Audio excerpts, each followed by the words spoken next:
काशी, जिसे वाराणसी के नाम से भी जाना जाता है, गंगा नदी के किनारे बसी एक प्राचीन नगरी है।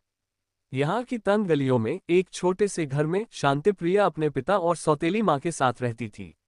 उसका नाम उसके शांत स्वभाव और प्रिय व्यक्तित्व के कारण रखा गया था। उसके पिता हरिहर एक साधारण व्यापारी थे जो अपनी बेटी से अत्यंत प्रेम करते थे।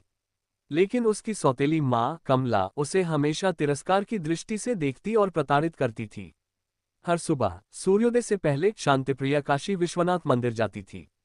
वहां भगवान शिव के समक्ष दीप जलाकर अपने और अपने परिवार के लिए प्रार्थना करती। उसकी सबसे बड़ी इच्छा थी कि उसे एक ऐसा पति मिले जो उसे समझे और सच्चा प्रेम करे। वह अपने पिता की खुशी और सौतेली माँ के लिए भी प्रार्थना करती ताकि उनके दिल में उसके प्रति स्नेह उत्पन्न हो। घर लौटने पर कमला उसे नए नए कामों में उलझा देती। कभी रसोई की सफाई, कभी कपड़े धोना तो कभी बाजार से भारी सामान लाना। हरिहर अपनी पत्नी के व्यवहार से अनजान थे क्योंकि कमला उनके सामने एक आदर्श पत्नी का अभिनय करती थी। शांतिप्रिया ने कभी अपने पिता से शिकायत नहीं की क्योंकि वह नहीं चाहती थी कि उनके मन में कोई दुख आए। एक दिन कमला छत पर कपड़े सुखाने गई। पैर फिसलने से वह सीढ़ियों से गिर गई और उसका पैर टूट गया। दर्द से कराहती कमला को देखकर शांतिप्रिया तुरंत उसकी सहायता के लिए दौड़ी। उसने अपनी मां को सहारा देकर कमरे तक पहुंचाया और तुरंत वैद्य को बुलाया। वैद्य ने बताया कि कमला को कुछ हफ्तों तक बिस्तर पर आराम करना होगा। कमला की देखभाल की जिम्मेदारी अब शांतिप्रिया पर आ गई।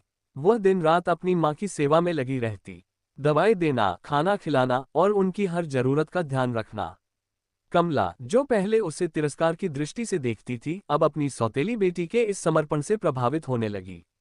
उसके दिल में एक बदलाव आ रहा था, लेकिन वह इसे स्वीकार करने में संकोच कर रही थी।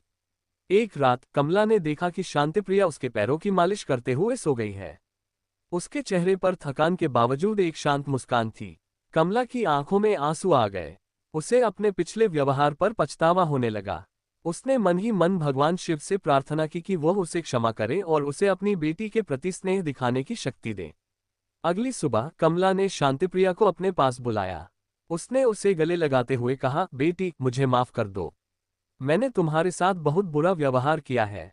शांतिप्रिया की आंखों में आंसू आ गए, लेकिन वे खुशी के आंसू थे। उसने अपनी मां को माफ कर दिया और दोनों ने एक नई शुरुआत की।